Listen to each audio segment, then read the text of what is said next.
Now, the expansion of the state's Anchor Property Relief Program will help reduce the average household's property tax bill to its lowest level in more than a decade, from an average near $9,300 to an expected $7,000. Homeowners earn as much as $250,000 to be eligible to receive some cash. If the plan is passed, as expected, 970,000 New Jersey households that make up to $150,000 will get $1,500 in direct payments. Murphy's original plan had the state loosening up $900 million from the state's coffers to help approximately 1.8 million New Jersey residents with $700 rebates. Now, Governor Murphy said in a statement, "State revenues have put us in a very strong fiscal position. Today we are truly providing relief." And now, states and Republicans who have their own initiative to give 4 million households $1,000 tax rebates are against the plan. The Republican Assembly leader told reporters it doesn't deliver meaningful changes in fiscal policy. And also, friends, applications are still open for Connecticut families to claim the state child tax credit, but the deadline is fast approaching. Households can receive $250 per child and get benefits for up to 3 children, but must apply by July 31st. Governor Ned Lamont signed the 2022 Connecticut child tax rebate into law on May 9th. The state enjoyed a nearly $4 billion budget surplus and decided to kick some of the money back to taxpayers. Governor Lamont said that he expects payments to go up in August and around the start of school year.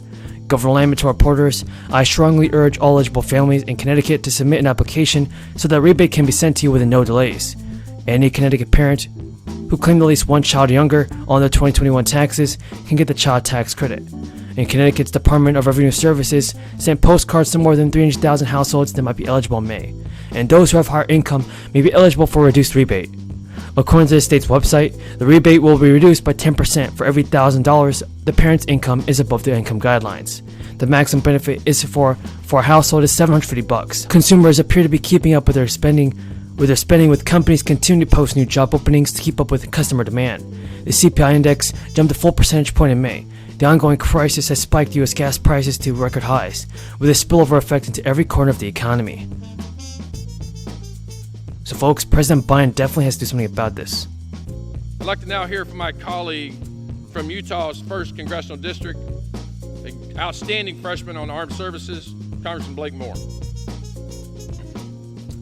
Thank you, Mr. Speaker. Thank you, Congressman Hearn, for organizing this special order tonight and for your leadership on the Republican Study Committee. I frequently reach out to my constituents and conduct polling, if you will, on what are the issues that matter most to them. And at the top of the list, every single time, it's debt and deficit. It's constantly debt and deficit. I know that's on the minds of many Americans, but particularly in Utah, where we are so fiscally smart that we have a balanced budget. We have a rainy day fund. We're still the most philanthropic state in volunteer time and dollars than anywhere else in the nation, but we care so deeply about being smart fiscally that what I ultimately take from this, and as I look back on the last 20 or so years of our inability to do this, Americans need confidence that their Congress, that their government can actually do something practical and reasonable. And that's what we have here in front of us, is a plan. Americans need to know that there's a plan to be able to inject fiscal responsibility again into what they have not seen for too long. Like everywhere in the nation, Utah families are burdened with painfully inflated gas prices at the gas pump, grocery store, and more. The average American household is paying hundreds more than they would for the same goods that they purchased just a year ago. Despite repeated Republican warnings of excessive federal spending, what it would do to our economy, Democrats have continued to vote for massive spending bills. As a father to 4 young boys, I know we must provide for the next generation a more stable economic outlook for their financial success. It's why I ran for Congress. However, achieving a balanced budget after over 20 years of consistent deficit spending is a very tall task. And when I decided to run for Congress and I made this a key part of my platform, I knew it was going to be a very tall task. On top of increasing Medicare and Social Security spending, the Congressional Budget Office estimates that over the next 10 years, interest costs will total $8.1 trillion. The longer we don't address this issue, the larger the hill we must climb. Even so, leaders from both parties have historically come to the table to build solutions, and we must rise to the occasion. The Republican Study Committee has worked dutifully to chart our path forward. This plan is outlined in the Blueprint to Save America. This roadmap provides a fiscally sound path to balancing our budget in 7 years. protecting our border, bolstering our nation's defense, expanding workforce opportunities, making the successful Tax Cut and Jobs Act permanent, and so much more.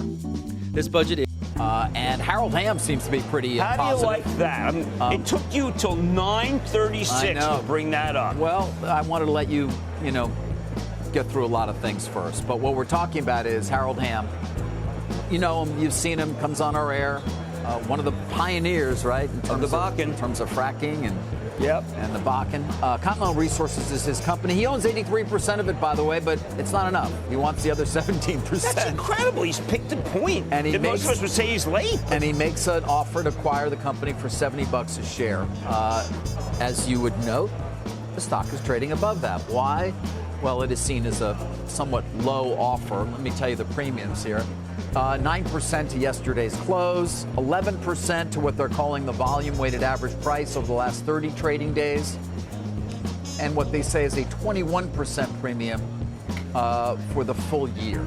But of course, it's moved up a lot because oil has moved up a lot. All of energy has moved up a lot.